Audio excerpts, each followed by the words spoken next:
Welcome back. Hey, we're back. Back again. Yep. We've already done every. We need to find a better catchphrase because we've already done every joke we can do with, and we're back. Did we do Backstreet's back? Yes. Oh, Oh, that was like the first. That was like the second one after we're back at Dinosaur Story. Whatever comes to your mind within the first 2 seconds, we did it. Yeah. Oh, did we do Back to the Past? You know, I don't think we did. Okay. No, if we did. Cool. We'll find one. Next season, we'll work this out, like we say every time. Yeah.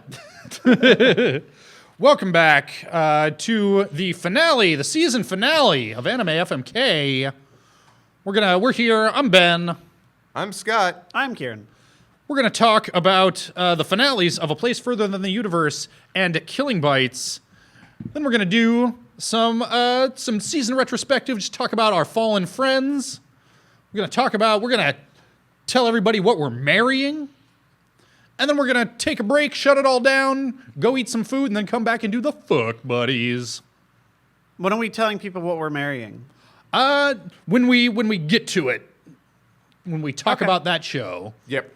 Okay. Like when you feel it. When the mood hits you. Is Devilman on there? Yeah, Devilman's in here. Cool. Yeah, I don't know when we should talk about Devilman. Well, I know what we should talk about first, though. Yeah. We should talk about A Place Further Than the Universe. Yes. Because that has an episode out that we haven't talked about yet. That's right. It's episode 13, in which the girls say farewell to Antarctica and promise to come back someday as part of the winter team. Shirase gets an important haircut, gives a big farewell speech in which she talks about her mom, and gives her mom's laptop to Captain Moleface to stay the winter, saying, "I don't need it anymore." This episode was a lot of falling action. Yeah. And it was funny because my pregame buddy Gavin was like, "Do we need an episode after the last one?" I'm like, "We need an episode after the last one, and watch it prove me right." And yes, it was a character wrap up. That's what this whole thing is about. Let's wrap this up, give it a nice little bow at the end, and I loved it. I like just jumping out the gate. It's a good final episode. Kieran, how'd you feel? I like seeing, I already forgot her name, but I like seeing her in the Arctic. When she sends she was like, I'm in the Arctic now. Glasses. Oh, Yeah. yeah, Megu. Megu, I think? Oh yeah, Megami. I thought that was like, that is the very end of the episode. I thought that was a little twee. See, I thought it was a little precious for its own good. it's kind of interesting to me because on one hand, at first I was like, she what? But then there was a part of me that was like, that's almost really cute. Like this idea that while Kimari was gone, she's like, no, I'm gonna do it. I'm gonna do it. And then when she gets back, I'm gonna be gone, and it's gonna be great. And there's a part of me that actually really dug that. I thought that was hilarious. I thought it was just funny. I thought it was funny. Yeah, I thought it was funny and cute. It was fine. It just, I don't know. It was a little too perfect, a little too symmetrical. I can see that. Like, I can see that being a little too much. And I can totally respect that. Actually, the thing that bothered me, like, if we're going to go about the things that we didn't like about this episode, because there's a billion things I liked. The thing I didn't like was, did Shirase not notice the outbox still having something in it? Oh, yeah. That was a, It's a huge plot point of this episode. Yeah, that's one thing that like kind of jumped out to me, but no, that was the, it was one of those plot points that is left open-ended. But I mean, she opens the email and she gets the picture from her mom, the picture of the Aurora saying the real thing is 10,000 times more beautiful. no, but she hands the laptop to Moleface, and Right. Moleface is like, "Oh, look at this unmarked outbox." Yeah. So She's the one that sends it to her, so I don't know. So my interpretation of that was that Shirase, before handing it over, she sent that to herself. Because I didn't get that at all. I thought that she sent it to her, because then she does that, she sees it, sends it off, and then looks out like, I did a good thing. Yeah, she gets it. Yeah, because Shirase gets that email when she's out there on the boat already. Yeah, It is implied that that Gin finds it and then sends it to her after finding it. I don't know. The mechanics of this magic email don't seem to make a whole lot of sense no matter how you think about it. Not really. But I don't know. It was fine. Like this show did in episode 12 already has done everything I needed it to do for me. I agree. Same. We did need some falling action. We needed some denouement. We needed a big breath after that emotional bombshell. What specifically it was, I don't know. It was fine. I do love its approach to when you visit a place and you start to get to know the area, you start to get to know people, and then you have to leave. Yeah, I felt that plenty of times before. Yeah. And so we have this moment where they're like, our journey's coming to an end. We have to go back now. That's weird. And it's weird. It's depressing. You kind of feel like maybe there's a part of you that's ready to go back, but there's definitely a part of you that's like, but I still have things to do here. There's still so much to see. And so, Japan was like that for me.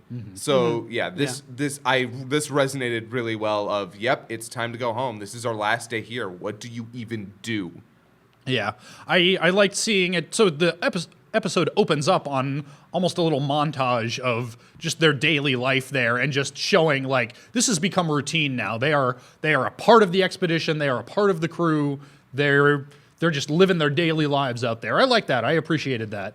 How something that can start off so new and novel and hostile and forbidding just over time just becomes your normal.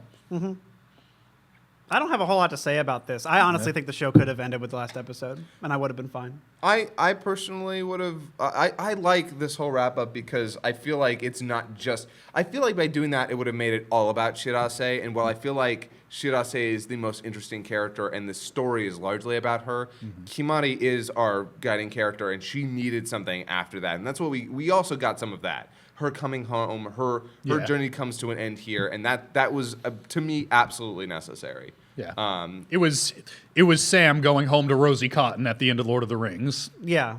Which I don't know. I always feel is like the least interesting part to talk about. Yeah. But like, and that's the thing. Like, it's satisfying in when you're viewing it as a person watching it. It's satisfying to see that when it comes to like critical analysis of anything. There's nothing there. It's just, this thing happened, and because we're humans, we need cause and effect to be resolved. So this thing happens. Duh.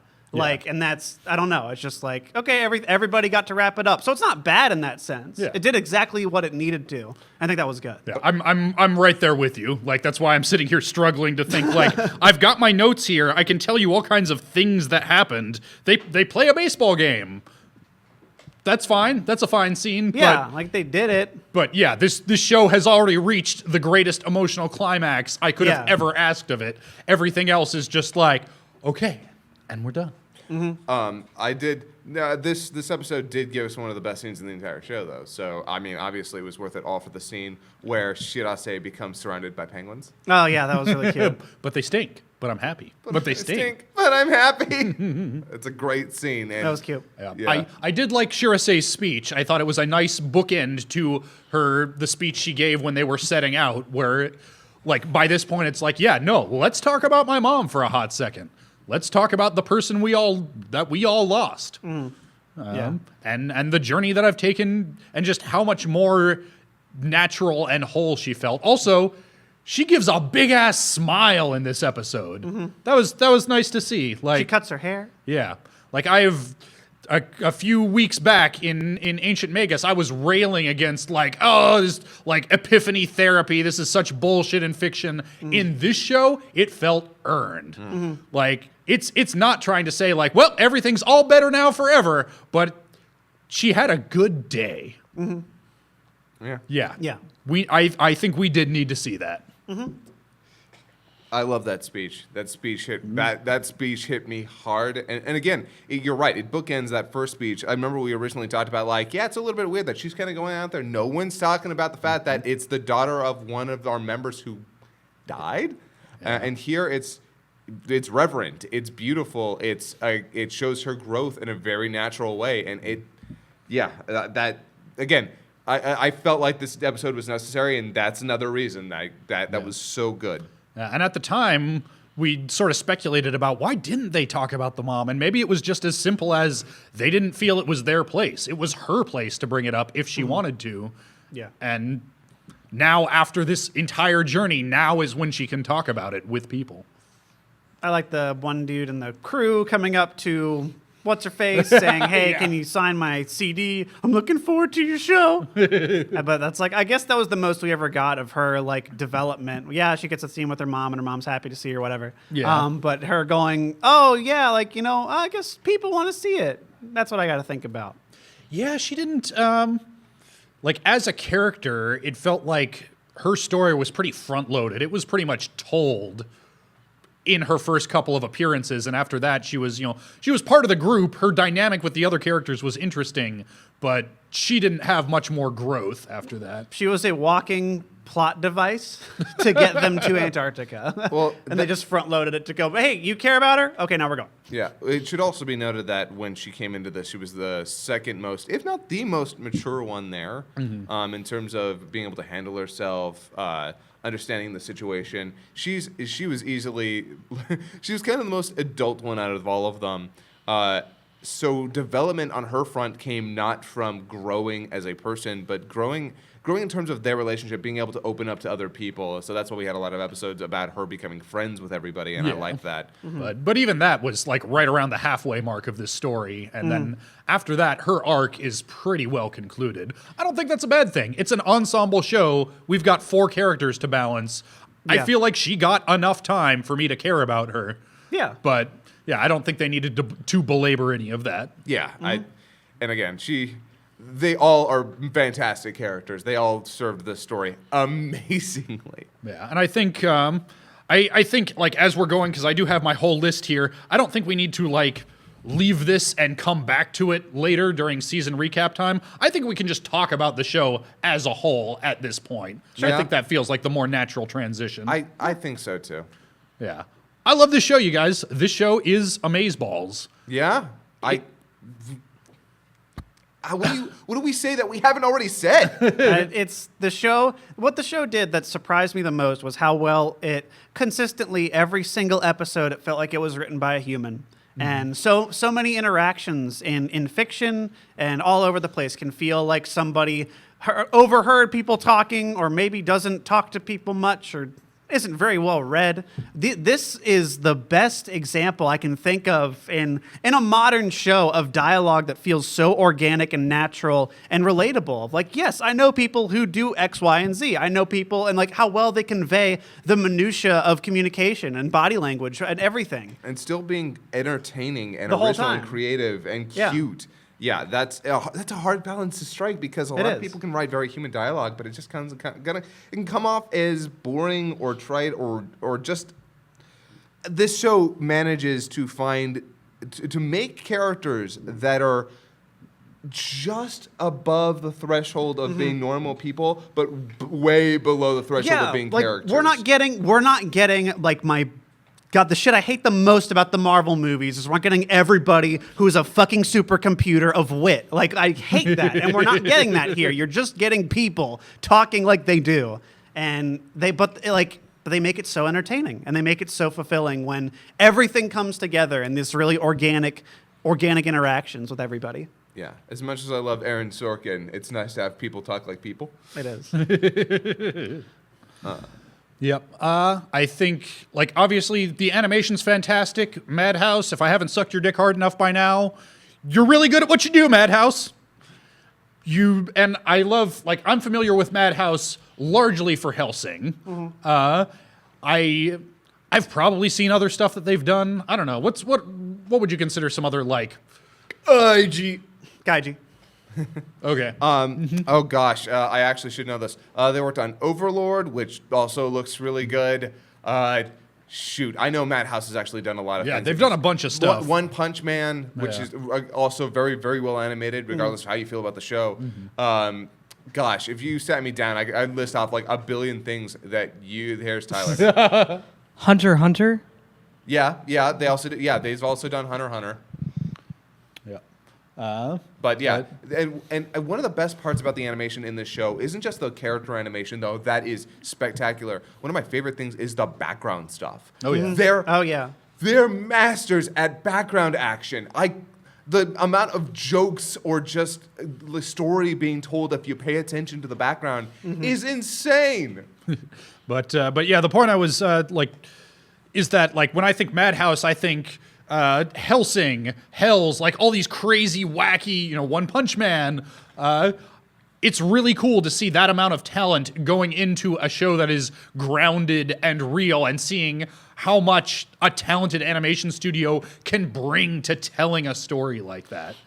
Yeah, and one of the good things about Madhouse is that so when you talk about studios, it's really difficult to pin them down because it's all about the directors, the writers, and the animators that get involved. Now, the reason you have animation houses is because you have people with connections. A lot of these animators are already freelance. They don't technically work for those companies as full-on contracted all the time workers. They work on per job. That's why every once in a while you'll see a guest animator from another like you don't usually see at a studio come in because somebody on staff was like, oh no, I can get that guy. I can get him come in. Yeah, totally. And here, yeah, it's very different from honestly from the usual Madhouse fare. They do a lot of action and adventure stuff. Here, it's slice of life, 100% top to bottom, and it's just brilliant. The soundtrack does so much work. So many of the dramatic moments could have fallen on their ass or just dragged if it wasn't for the fact that the soundtrack is carrying it. Oh, Beck Mongolian Chop Squad and Death Parade. Yeah, these guys are masters. They're ridiculous. Yeah, they have a huge pedigree. When I knew Madhouse was doing it, I checked it out even before Tyler, I think, recommended it. I was like, oh yeah, this is the new Madhouse show. Let's check it out. Trigun. Yeah, Trigun. I'm amazed how well they convey the real world too. Like when you mentioned the backgrounds, like I so vividly remember like the scenes in the early episodes of like just the shops they go to and like the convenience stores and the bars and the city. Like everything is so real. But you were talking about the music. We did move on to the music, and you were right. It's very understated for the most part in a lot of the scenes. It carries it very well. You never feel like it's intrusive. And then the bigger scenes start, and God, they love their insert songs. They were very good. Yeah. Very good insert songs. Yep. Things I didn't like quite as much. I mean, we talked in the early episodes about the fetishization of youth. Thankfully, that aspect largely fell away as it progressed.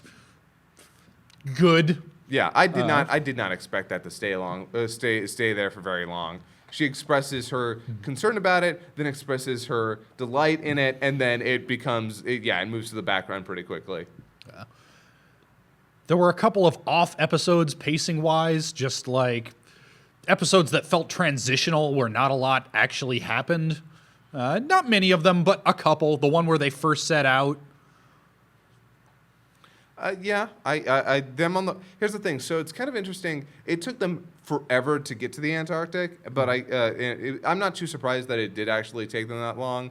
The story wanted to be about the journey more than the destination. Not that it didn't give us a very fulfilling climax and resolution to all of it, but I liked that journey. I do think it might have been an episode too long, especially when we had the whole scene of, oh, where's my passport? I'm like, okay. Like, that episode all on its own, if it hadn't done such a good job at improving and really introducing the relationship of Shirase and, I'm forgetting her name, and I really like her a lot. I know you're posting to the book. Hinata. Hinata, yeah. Otherwise, yeah, you're right.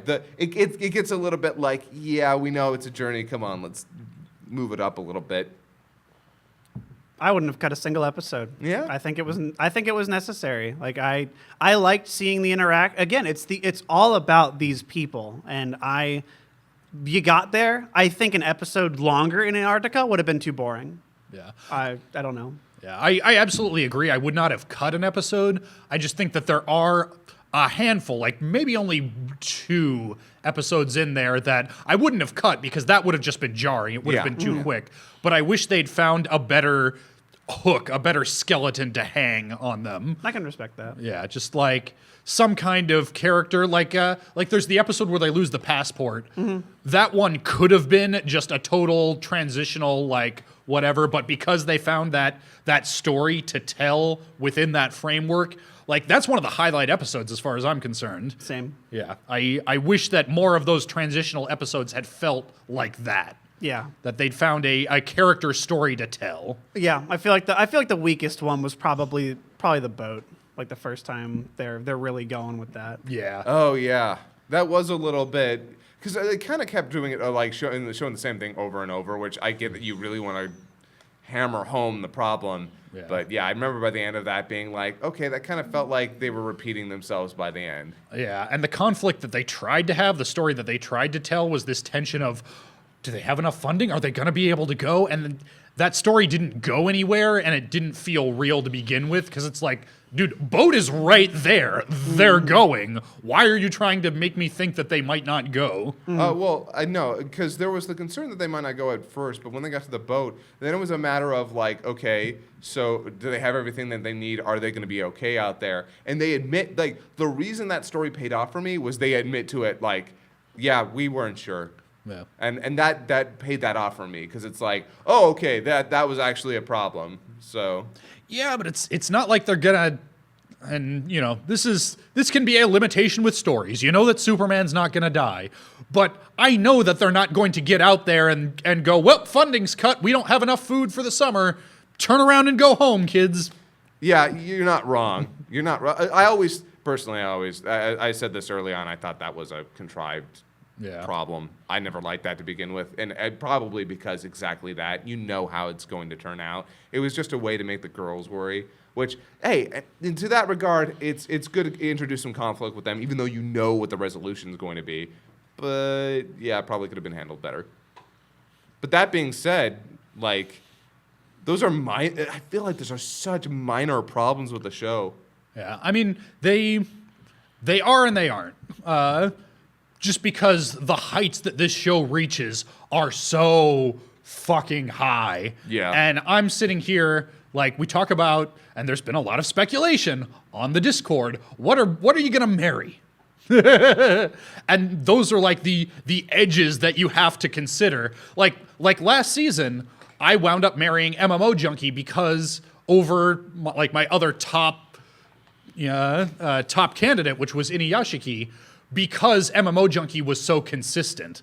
Like, the side that I ultimately came down on was, Inuyashiki had loftier goals and at its best was probably a better show, certainly a more ambitious show than MMO Junkie. I went with MMO Junkie because it was solid front to back. I feel like this is the opposite. This is the one where it's not the most consistent show on this list. But when it is firing on all cylinders, and especially episode 12. Yeah. Fuck it. A Place Further Than the Universe. Will you marry me? Aww. Cameraman Tyler brought in the ring box, so we have something to do. Thanks, Tyler. Yeah, I'm marrying this show. Well, that's kind of awkward, because I am also marrying this show. Oh, man! Love triangle! Damn.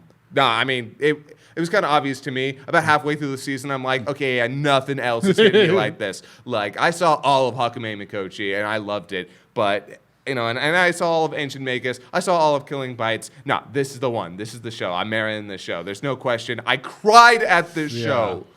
Like, look, it's been my dream ever since I was a child to be in a polygamous marriage with 4 16-year-old girls and one man. And finally, I love the way it worked out last season where we had 3 survivors and all 3 got a husbando out of the 3 of us. Yeah. I thought that was a wonderful symmetry. I was not angling for that. And as nice as it would have been to have that happen again, like, I gotta be honest about my love. Yeah, there was just no question here. Yeah, and it, if you'd asked me to predict, I probably could have predicted what you were gonna marry, but I had to go with my heart. Could have been a real asshole and said Killing Bites, considering. Yo, I seriously considered, like... Oh, I mean, yeah. Yeah. Like seriously. Killing Bites was my close runner-up, just because, and we'll talk about the final episode later. I'm so excited. I know. Yeah, but that show is fucking fantastic. I also realized. Sorry, were you going to say something? No. You can Okay. go. I also realized. So we started off with A Place Further Than the Universe. I think maybe we should go down the list in order to preserve some suspense from here, instead of talking about Place Further Than the Universe and Killing Bites first. Like, hindsight being 2020, maybe we should have started with our Ancient Magus retrospective and then moved on to Place. Yeah, that's fair. But So do we want to do Ancient Magus then? I Yeah. think so. Is I'm there? cool doing that. No, I say go down the list with the shows All right. as we did. Ancient Magus. Although that's that also might be a short. Yeah. Because what do you say? And we said so much. 2 weeks ago now when we talked Yeah. about the finale? Yeah, I feel like when we talked about the finale, we kind of talked about the show in retrospect because you had to. You're talking about the last episode and how the entire series led up to that. And yeah, like, let's be honest, we were all disappointed with the ending. Even though lead up to the ending was pretty good but worrisome, but the actual ending dropped the ball. I will still hold that the moments where it worked, it was the most captivating and enchanting thing I'd seen in a long time. I have to agree with you. Like when it was working, whatever happened with the narrative of them, but just the exploration of the setting and how everything worked. Like, I tend to find that shit so boring in other fiction. They made it so entrancing here. Yeah. I like, as I've said many times, it's hard for me to connect with fantasy, and this show did it consistently and very well. Yeah. Like, not only did it break past the barrier that I usually find with this genre, I found myself captivated by its characters, its settings, its concepts, and even at its worst for me, this show has never been truly bad. It's just been disappointing. Yeah. So yeah, like I married it last time, and I would not change that in retrospect. Those first 13 episodes are great. They're really good. Yeah. Yeah. It's just the second season where it from the start just starts tumbling. Yeah. Yeah. And I mean, it has its moments. It is cool to see, especially in the early episodes of this second cour. It is cool to see Chisei and Elias with a... Yeah, I suppose you're the only one who'll need that going forward. We'll just have that waiting there. Yeah, Scott just handed the ring box over to Kieran. But yeah, it is cool to see Chisei and Elias finding a more balanced relationship after she comes back from the Land of the Dragons. You know, the way that first cour wrapped up. Yeah. And just her knowing a little more about his background and where he's coming from. I wish they hadn't bungled that so hard at the end, but Yeah. I don't know. And I said a couple of weeks ago, like, yeah, I gotta read this manga. I gotta see. And I think that's still true. That last episode soured me so hard, though. I think I might need to let it sit for a while before returning to it. Well, also, you got to get a couple of chapters out at the very least. Also, I'm not sure there's a way to legally read it in the United States right now. You can buy the Dead Tree version. Yeah. Yeah, because they're selling those. Yeah. I don't know who's distributing it, but they know it's there. Yeah, and that's the way I prefer to read manga anyway, if I ever have the choice. Like last season, I bought all 10 volumes of Inuyashiki, A, because I want to support it, but also B, because like I could have gotten that for free with my Crunchyroll account, except fuck that, I don't want to read manga on my computer screen. Thank you. Same. That's actually how I prefer it at this point. I mean, you know, do things the way you want to do them, but nah, I like holding it in my hand. Yeah. Same. You can buy Something up to about the volume feel. 8 right now on Amazon. Thanks, Tyler. We're not sponsored. Don't say that. Yeah.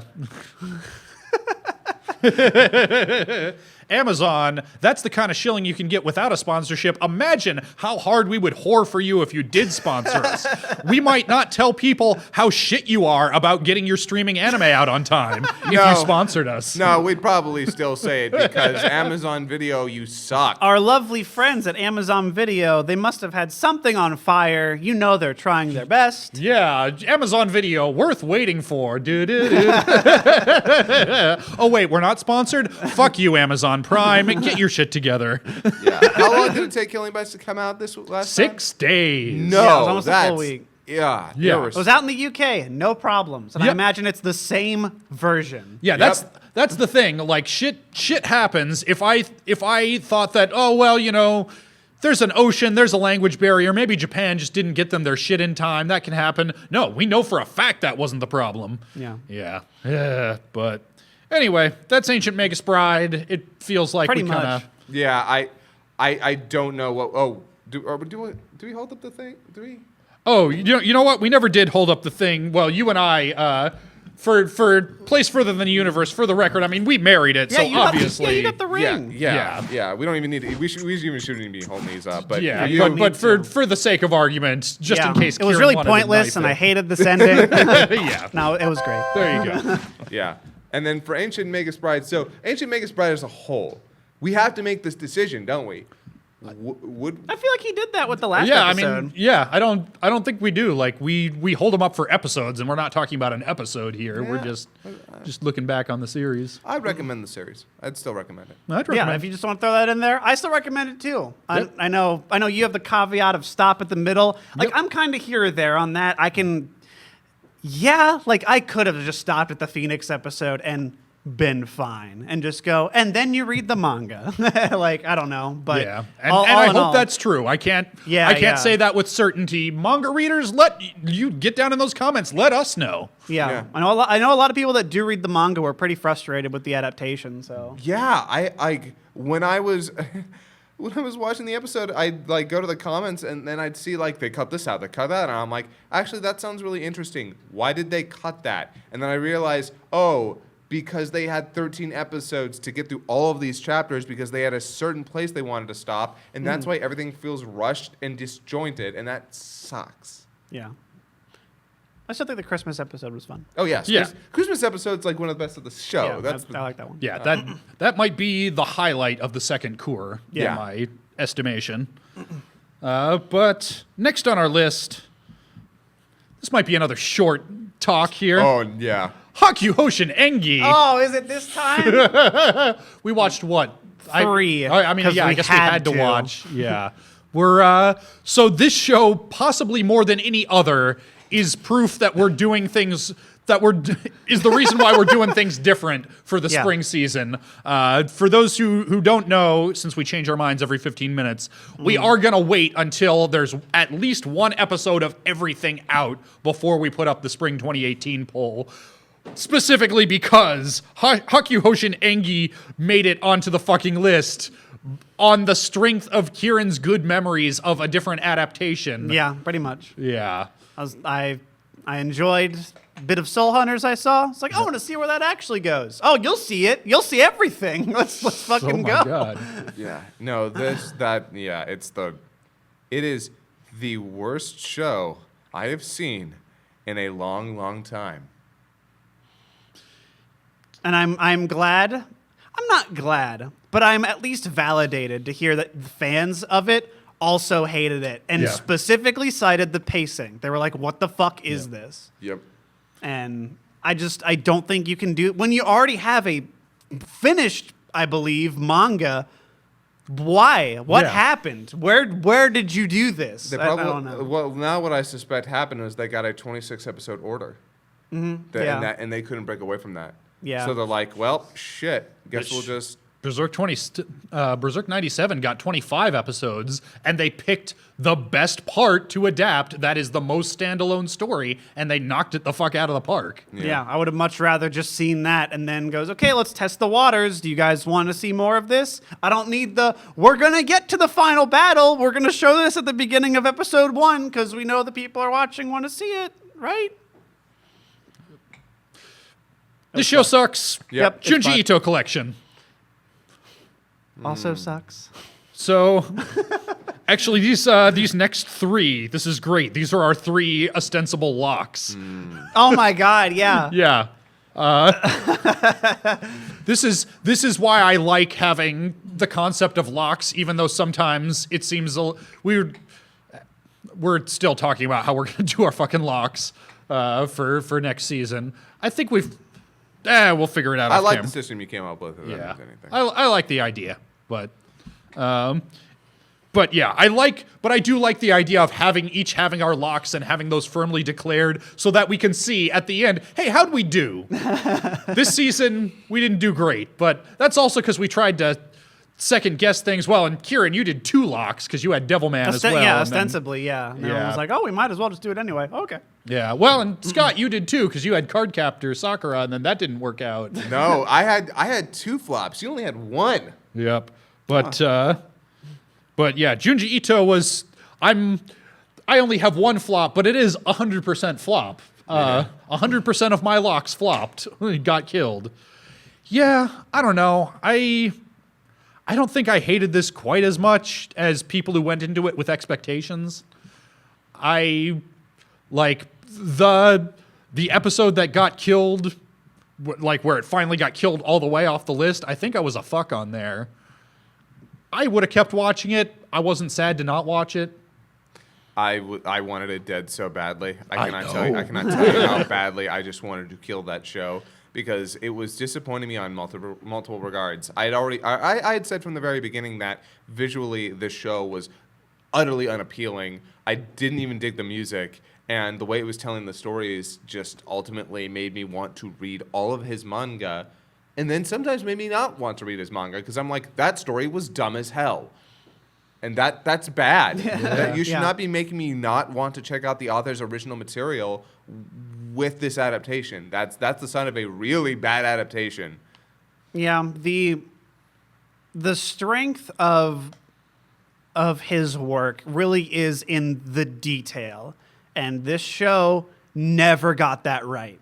It consistently had everything mediocre. It never went past any bar that it tried to set for itself. It never tried to outdo what it could do with the visual medium. It was interesting in some of it. You got some like Courage the Cowardly Dog spooky episodes caliber stuff, but like that was about it. And for someone who is so highly acclaimed with the medium of manga and just how well he does things there, it's a shame they couldn't find a way to make it work on film, because I feel like you could, but it's not with this. Super Eye Patch Wolf has one of his What Went Wrong videos about Junji Ito Yeah, Collection. it's It's I real watched that good. one. Yeah, I watched that too. It's really good. Oh, shoot. Okay, yeah, I need to watch that. That sounds great. Yeah, Yeah. it not being familiar with the original work at all, like that really helped explain a lot of the disappointment that a lot of people felt. Because I'm just watching the anime on its own merits, like, yeah, I don't know, it's not great, but I didn't think it was terrible either. I mean, largely, some of it was terrible. The circus was terrible. Circus was awful. Yeah, That whole episode was terrible. Yeah, Remember? I would say. Yeah. but yeah, that was my lock. I don't feel sad about it because, like, it was getting eggplants from me entirely on the basis of, well, I'd still rather watch this than some of the other stuff on the list. Yeah. And As evidenced by the fact that I said when we killed it, like, hey, people, let me know what the good segments are so I can check. I didn't check any of them out. Yep. Did either of you guys watch any of it after it was killed? I heard they didn't adapt any of the stories I really wanted to see, which Oh, honestly man. I'm okay with, because I would have probably just been sad to see Yeah. it butchered. Apparently, we're getting one of the stories as a movie by the same people. Yeah, right? Wow. They. One hand, movie, bigger budget? Question mark. Hopefully, on the Other other hand, They did a movie based off of one of his stories beforehand. yeah, there's a live action like Uzumaki movie. and an animated one. does he do longer there? stories? Because Yes. these Yes. stories. Okay. Because, yeah, the stories they were picking didn't fill up 22 minutes, let alone movie length. Oh no, Uzumaki's like pretty fucking long. Okay, I think it's about yeah. I think it's 3 volumes, something like that. Okay. Then yeah, that sounds about right. In fact, then. I think Junji Ito Collection might actually be from a collection of his short stories. Oh yeah. I mean, it very much. Yeah. Like that was the concept as far as I knew. Yeah. I think a new release is coming out, at least like stateside, that collects like just a bunch of shorts of his too. So they might have been like trying to coincide with that. I don't forget. know. I forget which one. What was the gas one? Geo? Was that Gyo? I think that was Gyo. Gyo, yes. Yeah. Gyo, the farting one? Yeah. Yes, yeah. that's Gyo, I think. Gyo is one of the ones that I've read like top to bottom because Yeah. it was such a weird concept. I think I only read a few chapters. I barely remember it. I remember hearing like just trolling around on the internet going like, what? I want to see the fart copter on a fan. Yeah, Yeah. it's fucking. It is really weird. And It's very weird. That was the movie that was the one that got adapted into an animated film. Okay. It's not very good. I can't remember if Gyo has the land shark. Yes. Okay. Yeah. Yes.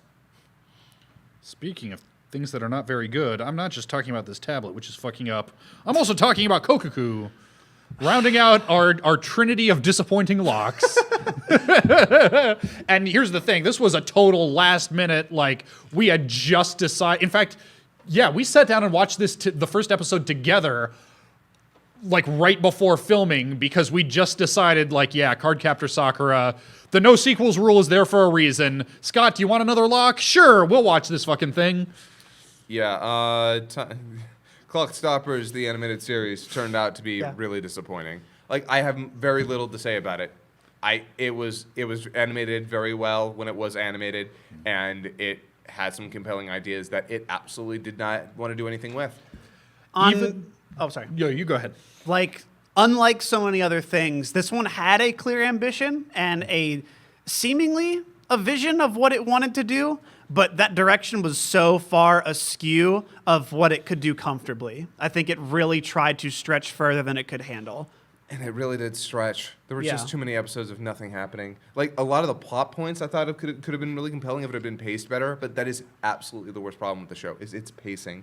Like, that and it's some of its character design. There were times where I could not tell which character was which in terms of the villains, and by the end of it, the characters I like either died or went away, and I'm like, we were left with the dad, the girl, and the granddad. Granddad's great. We also had near the end of it, we had Tsubasa and what was the kid's name, Makoto, but I'm amazed you remembered. I only remember. It's seared. It's seared into me, man. Yeah. Yeah.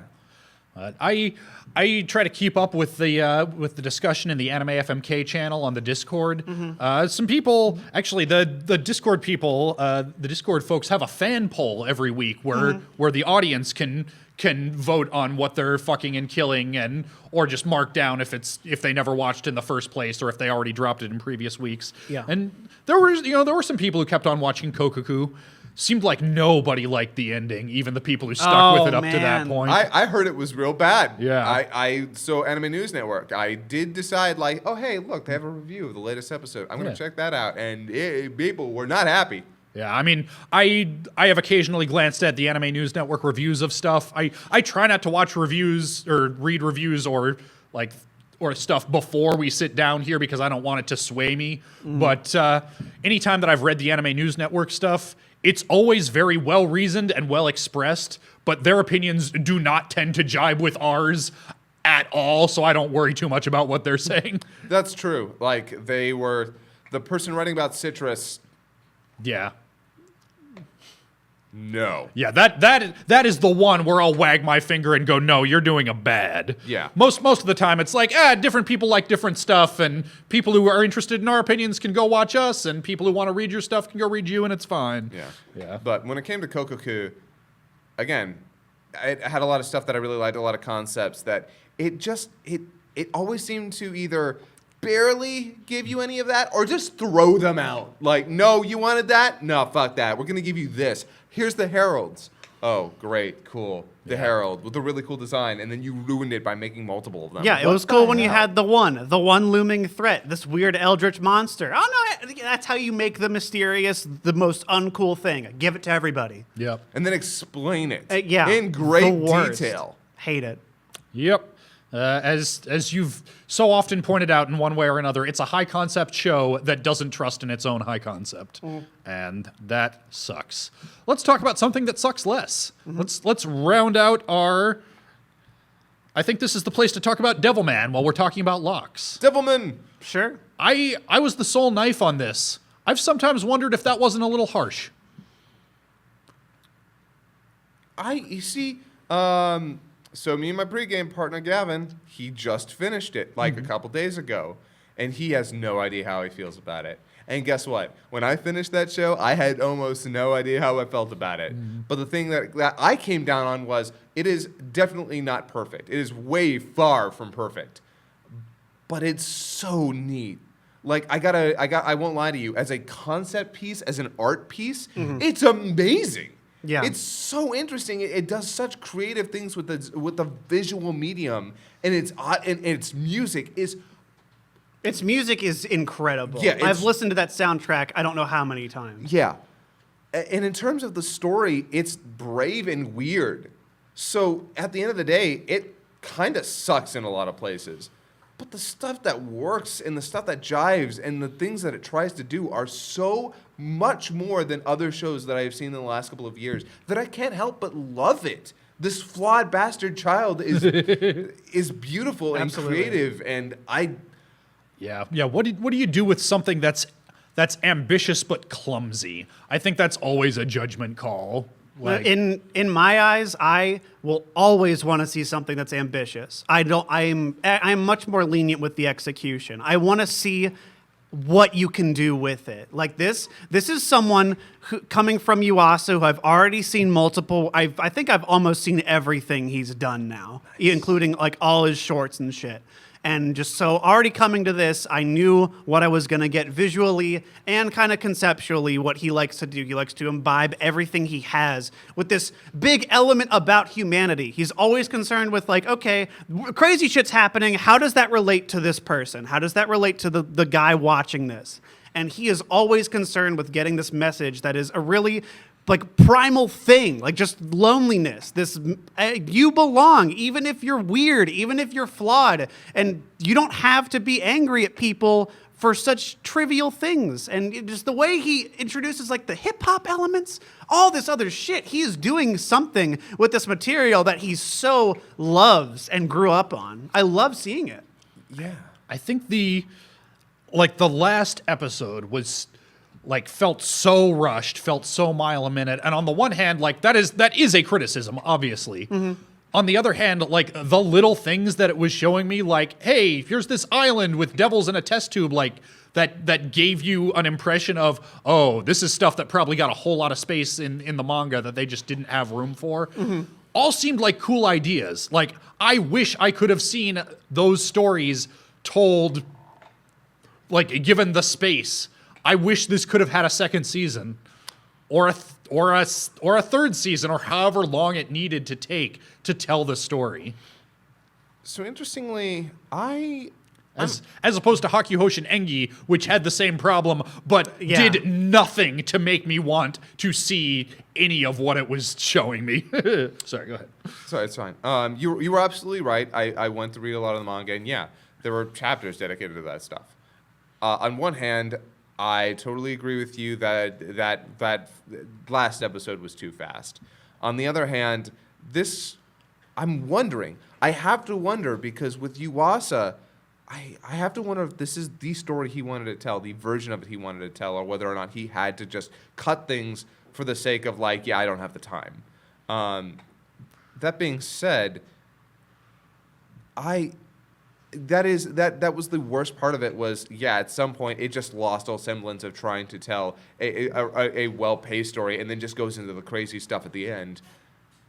But as much as that criticism is valid and is a detractor, as he said, so if you do something low ambition or something slow, you have to do it like really goddamn well. Yeah, Because agreed. otherwise it's boring, and that's a sin. With this, I never got bored with Devilman Crybaby. I was confused, I was weirded out, and occasionally I was disappointed, but I was never bored. And that's and again, you brought up a good point. Yuasa is all about the human element. In everything he does. How does a person react to that? The moment where the kid's dad has to, is holding up the gun to shoot his son. That was the highlight of the entire series, as far as I'm concerned. And I can tell that he had that in his mind. Just the storyboarding in that scene is so dynamic and powerful the whole time, at least for me. And then there's the scene where Miki writes the email to everybody. And that one moment where she's like, hey, so I want to come out about this. And it's a totally an allegory. It's a metaphor. It's a huge metaphor for like people with differences, sexuality, gender or like religious belief, whatever. You could sub anything in there. It's like, this is what makes me different from society. And that's a very, like, I didn't think that scene was going to work. If you'd told me that's the scene that was going to be in that episode, I was like, that sounds really dumb. Then it happened, and I'm like, oh, man, this is actually, like, it actually hit me at the core because I'm like, I know what this is like. I know what that's like. Mm-hmm. Like, it was really difficult for me to grow up in where I did as a gay man, and I'm like, shit, you hit me. and it felt earned by him because he had done all this weird, crazy stuff, but this moment he slows down and lets the human element take over, and I don't know. For me, again, it's flawed. It's terribly flawed. But when it hits for me, it was gorgeous and beautiful and creative and ambitious and weird. The thing, I think what I like about good art is the one that makes me see the world through a different lens and one that is applicable. The lens of this show is hyper violent, super cranked in, but at the same time, as much as it magnifies everything, it goes nuts. As we say, like in the last half of it, we're talking about the military, we're talking about nations, war, apocalypse, religion, everything. He just throws it all in and says, okay, so now let's just see what happens. And I think what he does with it is, because it's all about the dynamism between Akira, this person who has this actual demon but wants to be good, the power of his human heart, his ability to empathize is his superpower, that he's just empathetic. Like, consider that. That's his fucking superpower. And then Ryo is actually Satan. And how do these two interplay? The person who knows what it's like to feel every other thing, and Ryo, the person who is a sociopath and the actual Antichrist and just wants to fuck up God's plans. And notice that one of the overarching things with Ryo in the story, and I think this was, again, very intentional, is he says, anyone who's different from you, anybody who's not like you, you find them, you roll them up, and you kill them. Mm-hmm. And I don't know, it's really on the head, but shit. Yeah, like, if you're it's not a show about subtlety. Yeah, no, but not at all. But that's fine, because it doesn't try, when it tries to be subtle, like with the scene with the email, like the post that she writes, that is about as subtle as you get. But it works when you have this huge, like, I don't know.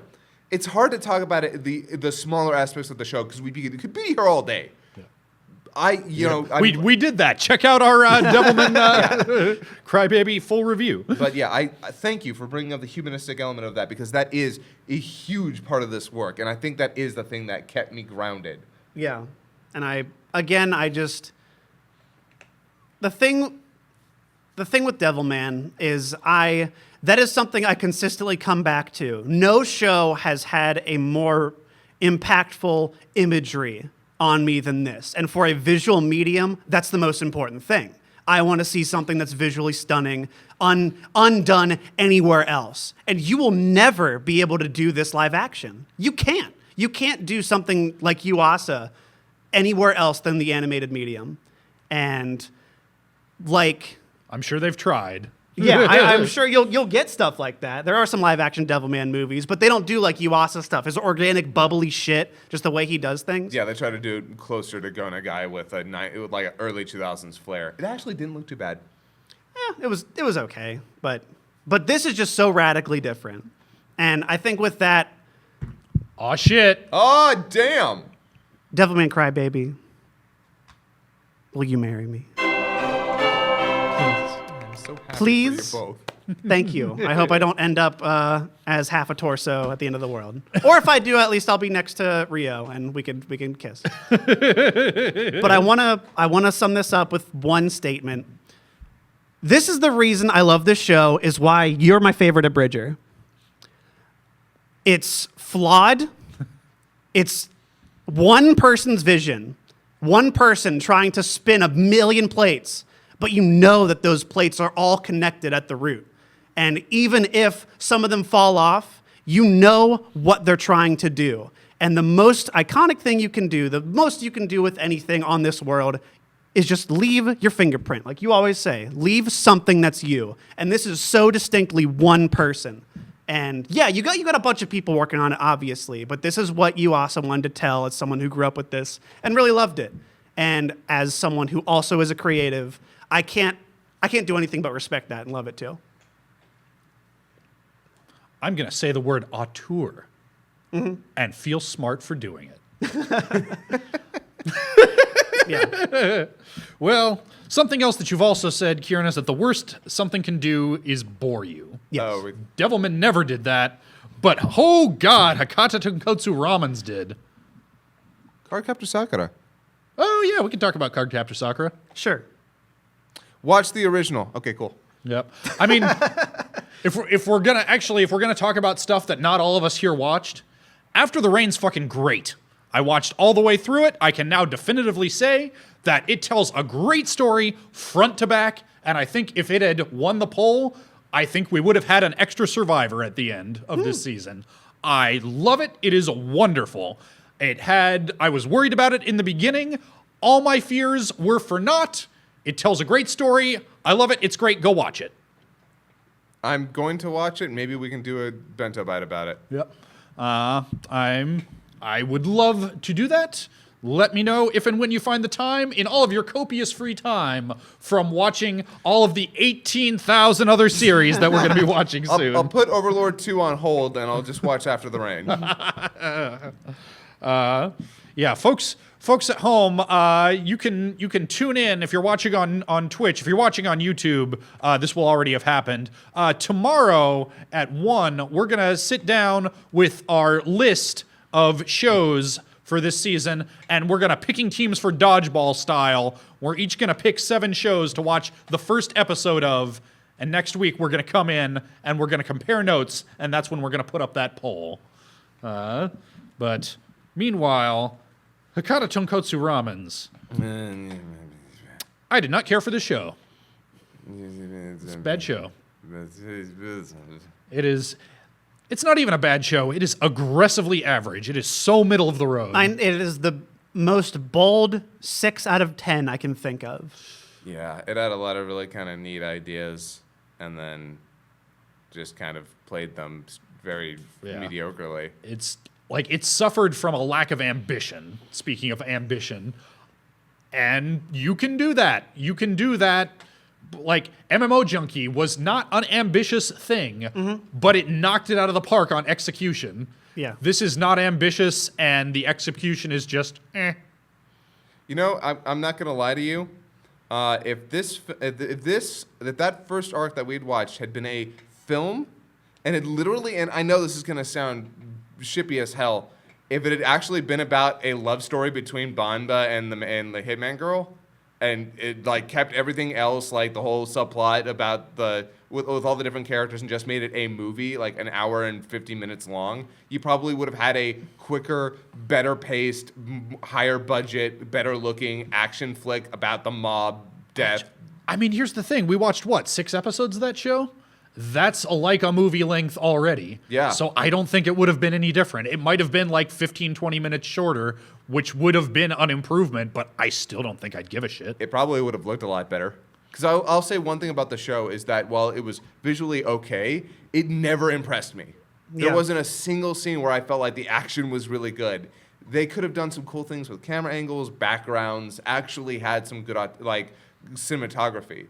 That's the one thing that I hated about the show, is that it was always really boring shots, a lot of shot reverse shots, and very rarely did it get creative with the actual emotion. That's the thing that bored me about it, because ostensibly it was kind of supposed to be an action show, kind of. Ish. Maybe? Yeah, I don't know. It was like the action show with the least actual action. Yeah.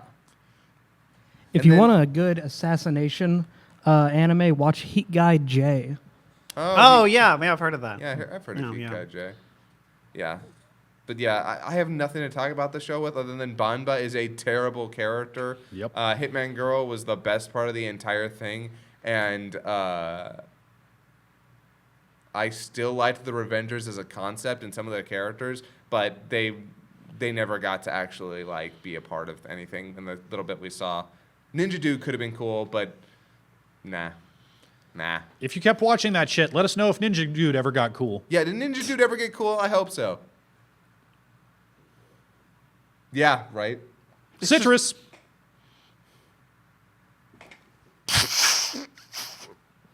Trying to do a fart noise? Good job.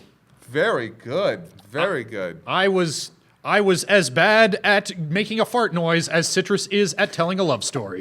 That was the metaphor. That was all intentional. I did it on purpose from the start. Yep. Yeah. So remember when I was talking about that Anime News Network review? Yeah. Yeah. They were talking about how well how good of a job it did at not crossing the line.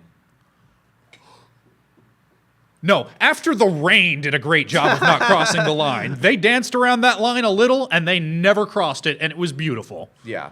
Citrus shat on the line. Yeah. And some people are like, it's not that different in the manga. And I'm like, yes, it really is. If you don't think that the one panel as compared to the 15 plus seconds of a girl being held down, which again, not in the manga, and forcefully kissed is not different, I don't know what to tell you. Or the scene where she gropes her in public, which again, not in the manga. Or the scene where she pins her up against the wall in the bathroom, which kind of was in the manga, but different. So no, this anime is egregious. And not that it only tells a story that's bad and gross and problematic, but it also ruins the vision of the author. Fuck this show. It's gorgeous. It's well acted, it's well shot, and it is awful. Tiny Life in the Woods. I finished it. Oh, you did? Yeah, how was it? Man, I understand that it had a slump, and yeah, I could totally see not wanting to like not caring if it lived or died. Yeah. But those last couple episodes were really good, y'all. I have seen positive impressions on the Discord. Yeah. So can I tell you about the last couple of stories? Yeah, sure. Yeah. So one after the one we stopped at is about they hear about a nearby hot spring that basically just opened up not too long ago. Yeah, Hot Springs episode. Yes, it is the Hot Springs episode, except they get there and they're like, oh, sorry, it's closed because we had a couple of cats and the fur has clogged all of our drains.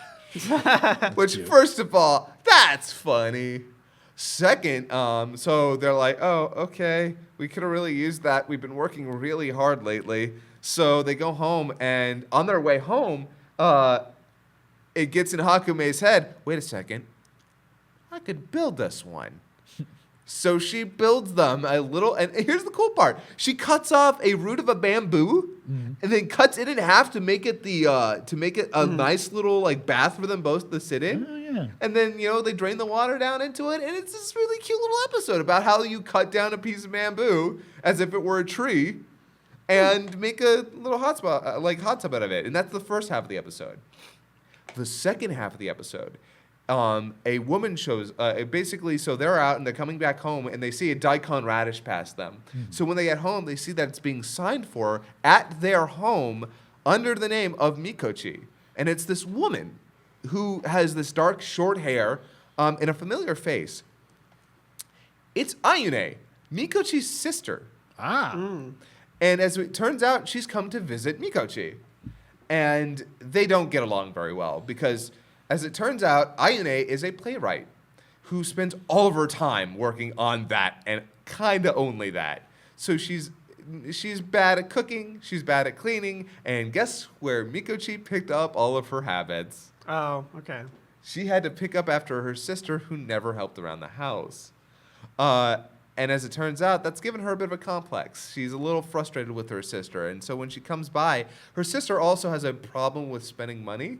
She spent all of her money on daikon radish and soy sauce. And then it's like, hey, so I don't know how to cook any of this stuff. Make it for me. So she ends up making dinner for Ayune.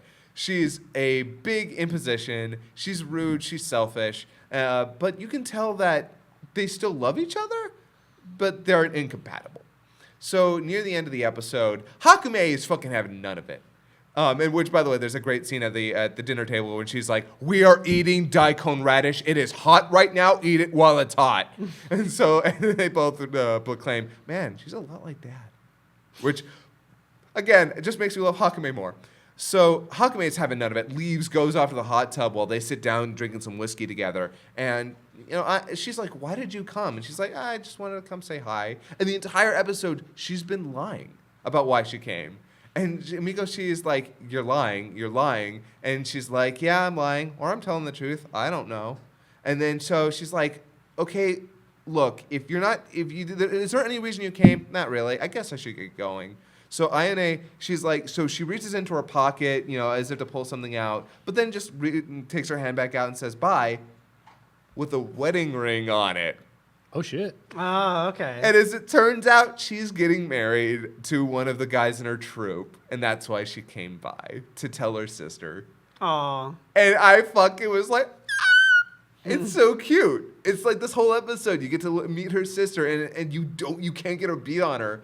And at the end, yeah, she came by to tell her sister she's getting married, and it's really sweet. Like, that is one of the best episodes of the show. Just because it combines everything good about those two characters into one episode. It's kind of perfect. Yeah, I mean, one of the big things that I said as we were on the fence about this show is they had a couple of really good Hakumei episodes. I wish they would get into Mikochi's character. Yes. I wish they had gotten into Mikochi's character a couple of episodes earlier, and I might have stuck with it. Yeah, Mikochi was always one of those characters. So yeah. So before I talk about the next couple episodes, let's talk a little bit about the show and why Hakumei Mikochi succeeded and why it failed in some places. Yeah, Hakumei is a great character. Mm-hmm. She's really good. Yeah, everything about her. She's simple but funny. She's got complex, interesting skills that are second nature to her at this point. So she never seems to struggle too hard, but she does have these problems she comes up against, and you see how she works around them. They're so fun. And then you have Mikochi, her character is definitely well defined, but using her is difficult. Because she's a seamstress, she's good with her hands, she's good at cleaning, and she's very feminine in what she does. But how do you make conflict for that? And how do you make it compelling? So yeah, that was one of the issues with those two characters. And in this episode, we see how you make those compelling for both of them, and it's great. And with the next episode, it's actually about them traveling to Mikochi's favorite fishing spot. On a train. Ooh, it's a okay. train episode. And it's Fun. really cute. You see them ordering train food. You see them looking at looking out over the landscape. You get to see them having fun in the travel. Then when they get to the fishing spot, as it turns out, Mikochi does not like fishing at all. She's doing this all for Hakumei. And you actually find her say, "Hey, I don't like this." And this was good for me. There have been plenty of times where I've been out with a friend or multiple friends who are way into something, and I am not having it. And I won't lie to you. I don't know what that's like.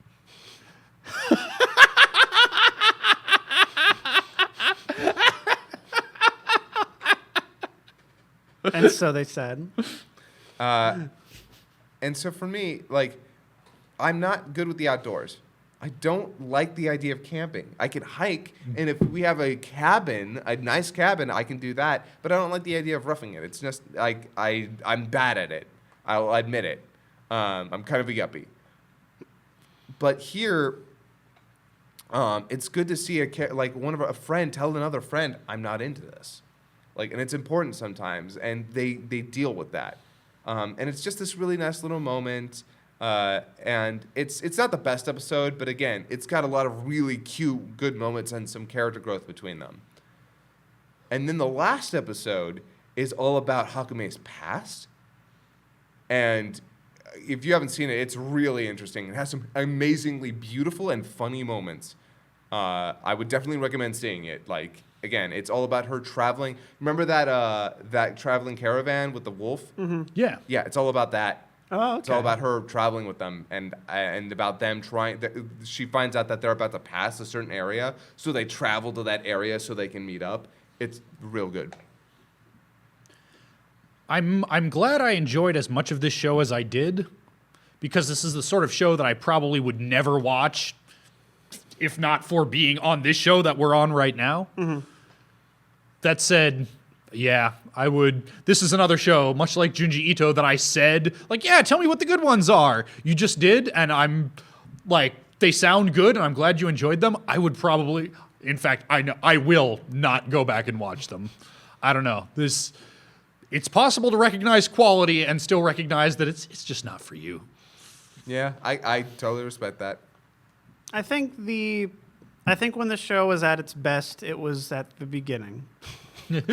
And I was really, really hoping it would do something more dynamic, and it never did. And I think that might have just been misplaced hopes that are coloring that, but I saw inklings of, oh man, are we gonna see like some bigger thing going on? Never. And it's like it was just all rustic home life, dealing with people and problems and cooking. And like that's fine. Like that it really is. Like for what it was, I think it actually did it really well and had a setting that was interesting enough to keep me in for so long. Like I really enjoyed the tiny scale lifestyle things. I don't know. I always thought that stuff was cool. Yeah. But as far as doing anything special with it, I wish it had something extra. I wish it had a bit more. I wish it had another hook. Yeah. It was always a little fluffy. Mm-hmm. It was always a little cotton candy, like a lot of sweetness, but not much substance. There were exceptions to that, and those were the episodes that I liked the best. Yeah. But those episodes were very much exceptions. Mm-hmm. Well, I liked it. I'm glad you liked Yeah. it. I think there is an audience for people that like this. Yeah. You know, for shows like this, there is something that's just nice about the decompression, not having to really invest much into what's going to happen next from A to B to C, and just say, okay, cool, Yeah. we're doing this now. And I think that's indicative of the show's worst episode. Mm-hmm. Yeah, exactly. Yeah. Yeah. When it tried really hard to do all this crazy stuff, it was like, oh, it could not do it. Yeah. But I think it has a very specific flavor, which is not a bad flavor, but my own appetite for it is limited. Same. That's Yeah. like left to my own devices, 1 or 2 episodes, like, yeah, that was pretty cool. Okay, I'm ready for something different. Yeah. Speaking of something different, guys, it's time. Oh man, is What? it time? Killing Bites! Yes. Ah. This synopsis is going to get a little long. Bear with me. And also, we talk about spoilers here. Some shit goes down in this final episode. Yeah, the most shit. Yeah, if you have not watched this yet and you plan on ever watching it, go away, go watch it, come back. Yeah, do not watch this episode yet. In episode 12, the announcer rescues Rabbit and Hitomi Badger from the chameleons with her sweet ninja skills. Leo murders the Mitsukato and Sumitomo chairman. Shido reveals that he, Leo, and the Ishida and Yatsubishi clans have joined forces to overthrow the other 2 clans and release therianthropy to the public for the betterment of mankind or some bullshit. Except for Leo, who is apparently mostly in it for the chance to fuck the lady in red. Consent optional. 2 weeks later, a perfectly ordinary college student has settled back into his perfectly ordinary college life when he receives a text from Hitomi Badger asking him to meet. They get all blushy and chip-teasy, but because this is fucking Killing Bites, instead of declaring their love for each other, Hitomi Badger straight murders him in cold blood on Shido's orders to tie up loose ends. The episode ends with a flash forward to a world where therianthropy has been made public and a new generation of contenders prepares for the next Killing Bites, which is now a public event. I think you skipped a pretty big thing at the end there. Yeah. Mm-hmm. We see 2 of these new contenders, and then we see... Perfectly ordinary college student. He lives! And I'm And I assume he's also got some animal shit with him. He's gonna have some sick scars. And when is season 2? Yeah, either that or, yeah. Also, I'm pretty sure the girl that's going. So yeah, we see those two characters. I'm pretty sure that the smaller one's his daughter. I don't think so, because I'm pretty sure this flash forward was only 2 years. Oh, was it It only did, 2 yeah. years? I don't think it's like super far ahead. Yeah. Ah, okay. And he didn't seem significantly older. But, Oh, yeah, that's true. But yeah, you ask where is season 2? So this season, this 12 episodes adapted 6 volumes of 10. So there is more material. They could conceivably do a season 2, and God, I want it. No. Man, I might have to find the manga. I know. I Yep. actually here's the thing. I actually read the chapter after this one because I had to find it. And oh my God, you guys, you have no idea. I never do. It's so crazy. You won't believe what these I the two won't. girls. You won't believe what animals they are. It's so good.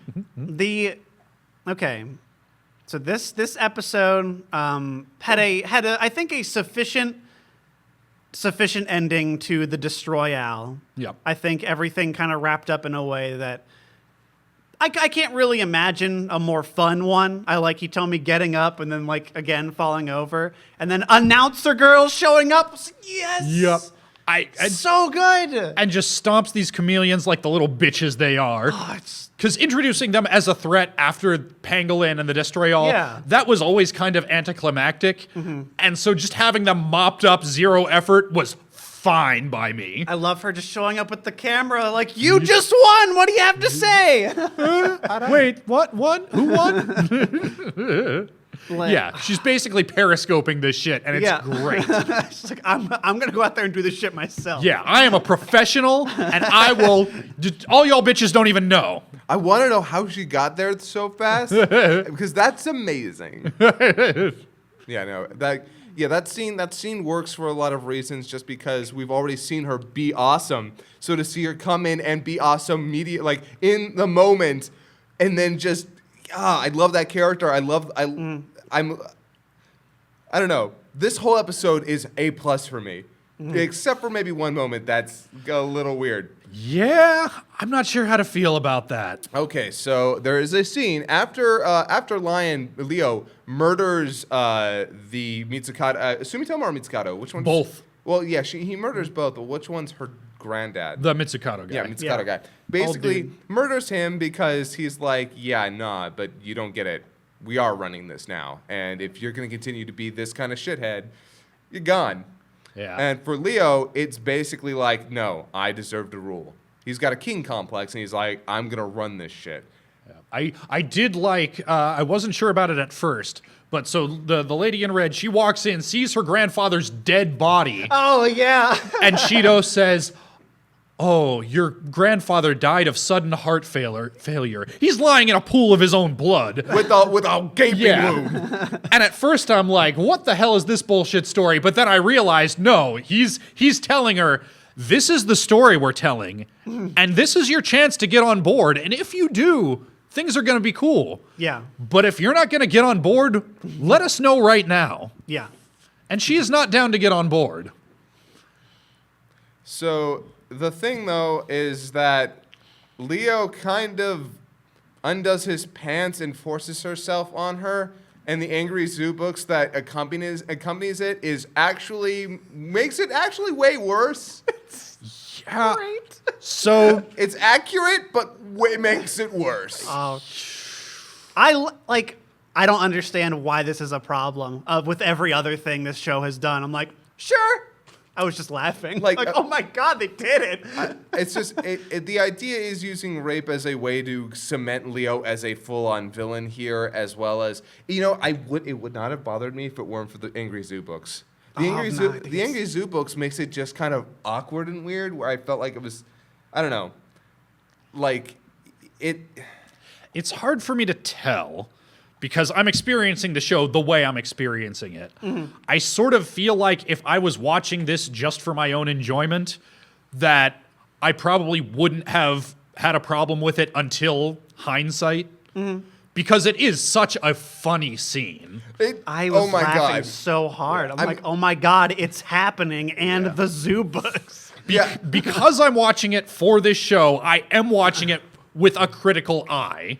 So, yeah, I did notice how problematic it was at the time. That being said, It is very in line with the show. Yeah. And my God, when a lion enters the tribe, it will kill the alpha male and claim the female as its own. And I'm like, oh my God, really? Yeah, well, and it straight up says, and, wanting the best possible genes, she will submit to him. And I'm looking like, she is not submitting willingly to him. This is not a consensual encounter, y'all. Yeah. And maybe that's the problem that bothered me, is that last line. I'm like, oh, no. But that being said, that was like the one problem I had. Everything else was crazy. Like, this is a crazy... So the moment everything went down, like, I was like, yeah, that was my sufficient amount of crazy for killing bites. And I mean, after the Destroyal happened. Then we go to Yuya, and then they meet up, and there's that blushy moment, and I'm like, oh, wow, okay, they're ship teasing a little bit. I'm not surprised. Like, at some point, they were going to probably introduce this, and they're not pushing it too hard. And then the turn. Like, here's the thing. I was waiting for the turn. I had faith in Killing Bites that it wasn't suddenly going to become generic Drek like everything else at the last minute. I knew they were, every step of the way, every time they have built up Yuya as an actual protagonist, they have immediately undercut it. I didn't know it was going to happen like this. Yeah. Yeah, murdering him on the spot? Yeah. I was just like jaw agape the whole time. They It's like, fucking went oh my for it. God. Yeah, that's fucking awesome. Yeah. I sat there stunned. And she cries afterward. Like, Yeah. she didn't want to do that, but, like, and that's good. That's good. Her just killing him would have been weird. I would not have agreed with that. Because at least they did build a friendship. There was something there that they consistently alluded to. It wasn't new. But I can believe that she would kill him. And it's a great moment, handled very well. Yeah. I would have been fine with him actually being dead. Like, I would have just kept going with it. But just seeing him, like, I don't know. Maybe they'll pull some redemption thing with him and pass off the bitch seat to someone else. Yeah, he is instantly more of an interesting character than he has ever been. Because he's there. Like, what the fuck? Now How? I want to see him in season 2, out for revenge. Yeah. Yes, and like, all I've heard is that, yes, in fact, he is out for revenge. Oh, And that's awesome. That's knew. so cool. It's got me, like, I don't like spoilers, but hearing, like, yeah, by the way, you're about to see a man. No, that's like, I'm glad that that's the angle. Like, turning this guy who's such a fucking pushover, like, oh, okay, let's go. Let's be an animal person. I'm gonna be the fucking best, because that's what you said, right? Sharpest fangs and all that. I want him to not be an animal person. I want him to be the new Shido. I want him to be pulling the strings with these girls and his, yeah. Oh, okay, Yeah. yeah, I could see that. I wholeheartedly agree. And that's why I'm so excited. Like, I have to read this manga, or I have to watch the anime when it comes out with the second season. I know. Yeah. Apparently, there's not enough for a second season in the anime yet. There's fine. Hold off until it's ready. Here's the thing. This show, as far as I can tell, did not do particularly well in Japan. And it's trapped on fucking Amazon Prime, shitting the bed left, right, and center in the US, so I can't imagine it's doing well here. I doubt this will ever get a second season. Well, then I will read the manga. Yeah, so, like, if this had ended with stay tuned for season 2, then I would hold off. Yeah. But because its future is so uncertain, yeah, I gotta see where this shit goes. I'm jumping right on that manga. I probably will too. There's no translation for it yet. And I won't lie, what I found was Chinese subtitles of it. okay. Not subtitles, Chinese translations. Yeah. So yeah, That's rough. yeah, it's pretty rough, buddy. I'm hoping like Viz or somebody, Tokyo Pop, Somebody picks this stuff pick up. this shit up. Yeah. Do you want my money? Do you want me to get out my wallet right now? Like, seriously. Do you need me? Do you need me to make it rain on you on live camera right now? 'Cause I'll do it. Fucking do it. Seriously. Credit cards out. Make it happen. Do we need to start a Kickstarter? Who's running it? Tell them who we are. Yep. Like, hey man, we'll kickstart season 2. I'm gonna need to scrape those up. I am going to the strip club later. Do you bring a badger mask and say like, hey, could you put this on for me in the back? I will be your greater honey guide. which we did get one more Oshi segment at the end. Yep. Pretty good. Yeah. No, Man, those were the weirdest damn things, Yep. but they were so funny. whole Apparently show is those the are- weirdest damn thing. You know, sometimes things like that are based on like little inserts or title pages or stuff that is entirely original. yeah. It is not in the manga at all. That's Okay. cool. Yeah. But they knocked it out of the park with them. They're hilarious. We haven't really talked about them much because what's there to say? But yeah, those Oshi segments are great every time. And this was a good one. Yeah. I had faith. Just seeing the designs and seeing a bit of like where it was going, I'm like, okay, it's gonna be nuts. It'll be something goofy. I did not know it was going to be this good. I never knew it was gonna be this good or that I'd have this much fun. Yeah, this garbage, this absolute trash was a narrow runner-up to place further than the universe. Same. If it wasn't for Devilman's like impressions on me, this would have been it, no question.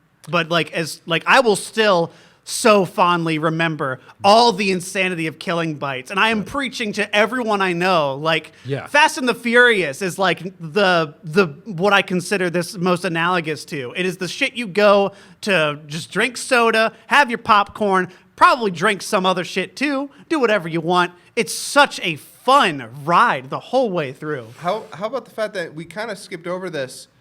The ending has an island full of therianthropes. Oh, yeah! There's Just furry fucking like paradise on trash. yeah, lizard people and monkeys and shit walking around in business suits. They made Zootopia! Yeah! But now we have blood sport. Oh my god. Zootopia Bloodsport? Yeah, that would have made the movie way better. Like, here's the thing. Here's what almost made me want to marry this is realizing if you told me right now, Ben, you have to rewatch one of these shows from front to back, I would rewatch this.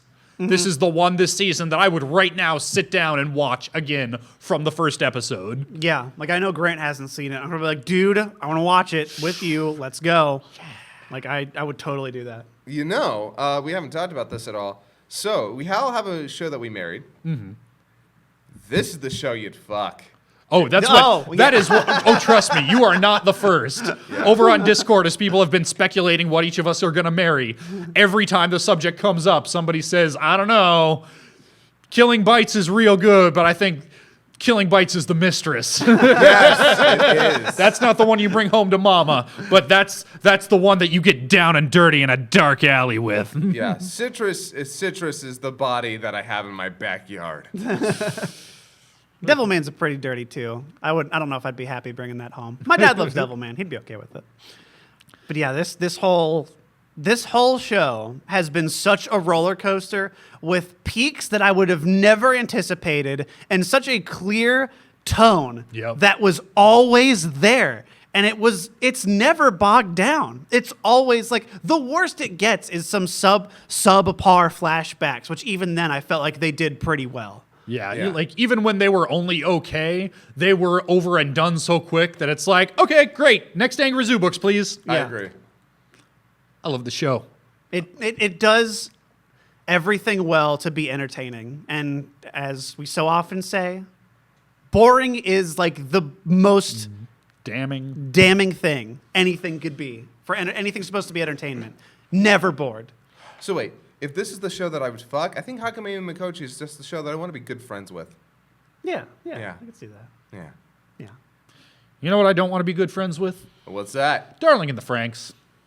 Oh! Yeah, we still got 2 more on this list. Oh! They did an LGBT episode and it was super bad. I watched a few more episodes of this. I don't know if I ever talked about it, but I watched like episode 8, I think. Now, you mentioned that you'd watched 1 or 2 more, but you didn't go into detail. I don't know. Like just it's not. I think the biggest problem with it is it doesn't know where it wants to go, and it has ideas, but it doesn't have any plan to get there. Because we get in like episode like 7, I think it's 7 or 8, one of those, where they go and they see like this they're going to the beach and they go and they see this abandoned town. It's like actually a city, like that's people like you or I would have lived in at one point, but it's all run down and shit. So clearly we're dealing with some post-apocalyptic future stuff. and the kids are learning more that they're not supposed to know, that they might be some genetic experiment and shit. And it's just like, I kind of respect that angle. That's cool. That was the coolest thing they did.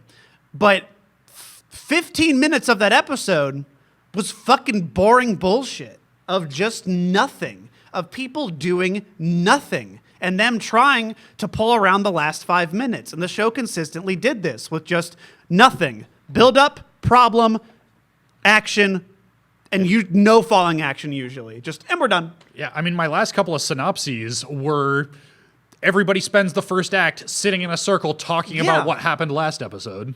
And they consistently did that for at least what I saw. It might change, but that is the least engrossing thing I can imagine. I never enjoyed myself watching Darling in the Franxx, and I was usually surprised with something at the end, but it was always that promise that they have something cool in the pot that they're cooking up. Taking way too fucking long. I really wish they had some more spice to the storytelling. I think if they had more tight pacing and did something a bit more, I don't know, something more engaging. Good characters. Good characters. I didn't care about any of them. Yeah. Except for 02. She was the only interesting thing about the whole fucking show. Yeah, no, 02. I actually like 02. Yeah, she's fine. Yeah. She's really fun.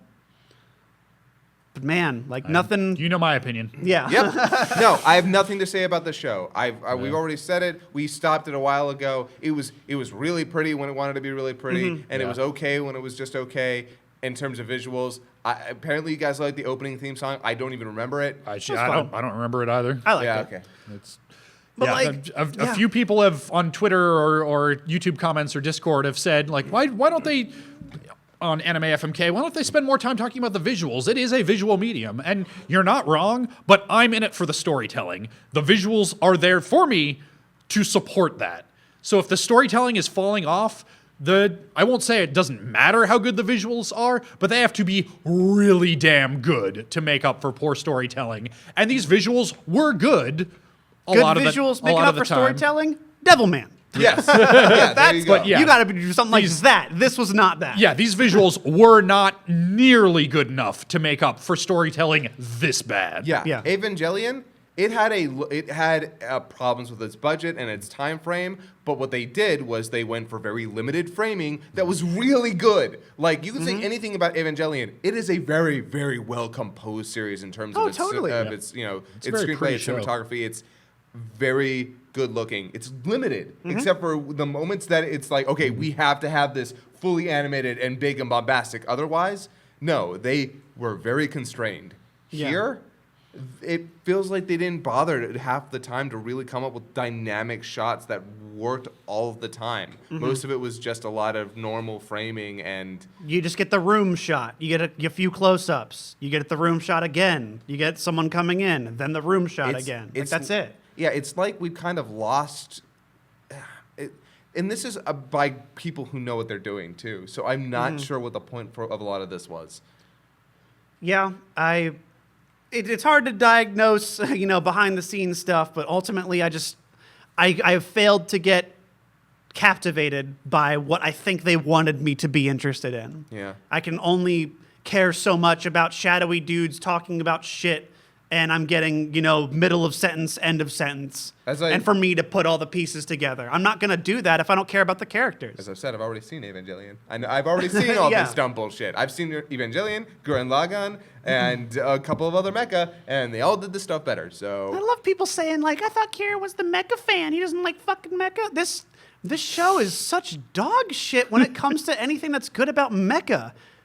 Like, for real. This was just a poorly executed teen drama that had robots. That's it. Pop Team Epic. I don't know. You guys both watched at least some more of it after we killed it, right? Yeah, I watched the whole thing. Yeah? Still pretty good?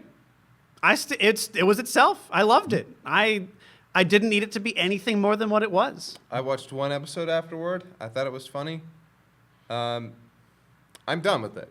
Then that's cool. You know what? I'm okay with being done with the show before it's over, as long as it doesn't do anything to outwardly offend me or bother me. And guess what? Pop Team Epic never bothered or offended me. It may have disappointed me just a little yeah. bit because I had lofty views for its shit-posting humor, but at the end of the day, I got creative shit out of it, and then when I stopped getting that, I left like you're fucking supposed to. Yeah, that is why we structured Anime FMK the way we did, because nothing's worse than being forced to continue to watch something that is still fine, it's still good, you're just done with it. Yeah, and like I do not begrudge anybody for getting like being done with it, because I feel like they definitely blew their load early for some of the stuff, and then like near the middle, it was just kind of some whatever bits. I feel like they were just okay. We got these ones. Let's just chalk them in here because they're like whatever.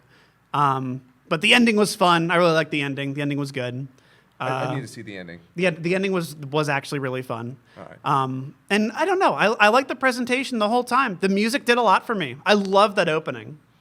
And Oh yeah, we'll talk about that in the Fuck Buddies. and the AC studio guys, I will say it every time. That's why I married Devilman. If they did a whole show, that would be my entire shit, dude. I love seeing them just do their crazy shit because they're clearly talented when they want to be. They just do all this dumb stuff and have so much fun with it. And that's what I like seeing.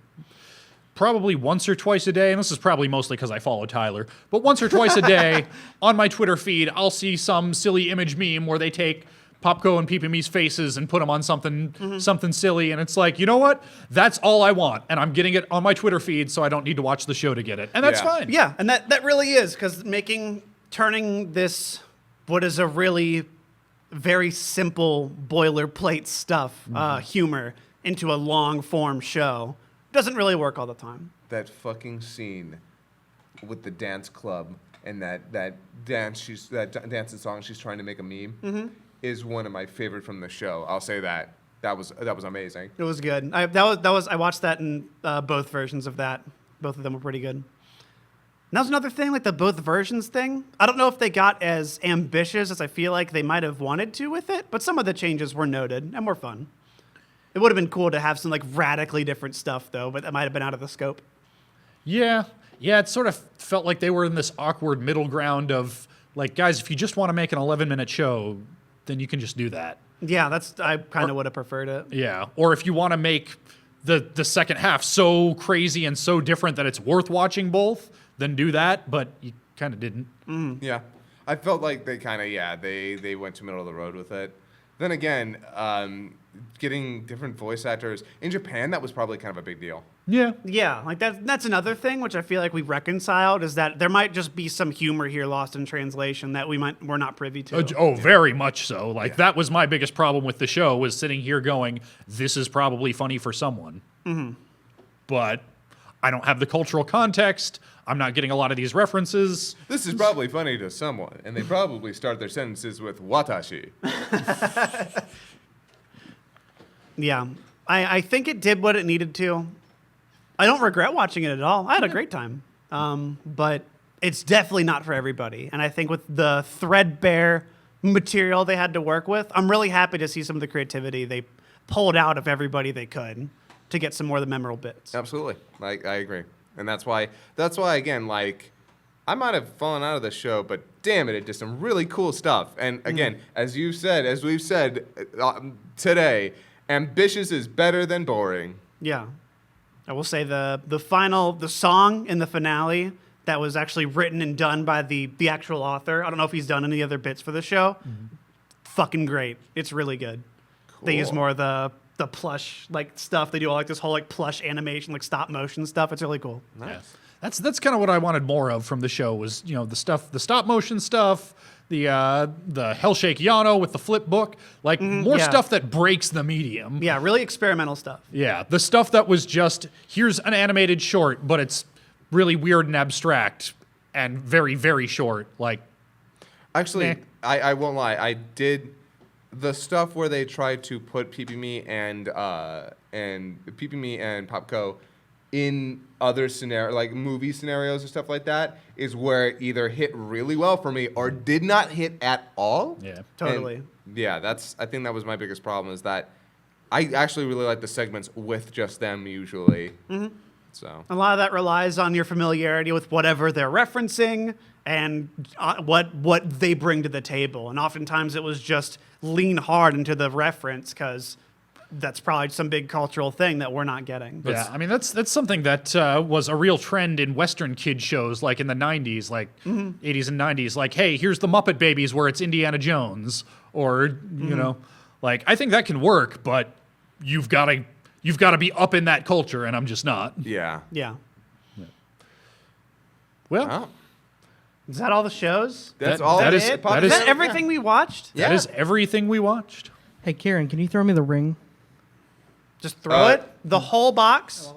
You want me to just chuck it at your face? Yeah, Why don't please you just come just get come it? get it. There's like 5 obstacles, and I might cause a fire. And many of those obstacles are expensive. Yeah, and here, take the 20. Why did you need the ring there, Tyler? He wants his ring. I thought he was gonna marry something. I don't know. Oh, is he gonna marry something? It's so good that you guys made him explain it. By the way, hey, it's Tyler, guys. Yep. Say hi to Tyler in the tech cave. Hi. A silent voice. Oh, fuck you. That doesn't count. That's a movie. You watched it. You reviewed it. It wasn't part of this season. No, I give it a pass. We talked about it this season. It came out here. I can't marry God. It made me cry every time I watched it. It cried like 3 times in the theater, and I cried 3 more times when I watched it on the plane illegally, flying out to Katsukan. Not in like 2016. You're full of shit. We reviewed. When did you watch it? Your marriage is fake. And I'm gay. Well, for all of you, yeah, not like my perfectly legitimate marriage to 4 underage girls. Yours is a And shit. one guy. And he watches in the closet. Only because I have fewer than 4 dicks. Guys, thanks for tuning in. We will see you next week when what are we doing next week? We're watching episode 1 of some shit. So yeah. Oh, yeah. Next week we'll be doing the poll video. We'll be talking about some episode 1s for everybody on YouTube, for everybody on Twitch, and for everybody on Patreon. Thanks for joining us. Thanks for all of your support, and we will see you next time. Later. Hey guys, quick update. In between recording this and Unsnipped, we had a little talk and decided to take a pretty common fan suggestion, which is that we should give Tyler, our cameraman, a lock in recognition of the fact that he is more knowledgeable than any of the actual hosts. So starting next week, we will also be adding A Place Farther Than the Universe to the list. Thanks so much for watching. See you next time.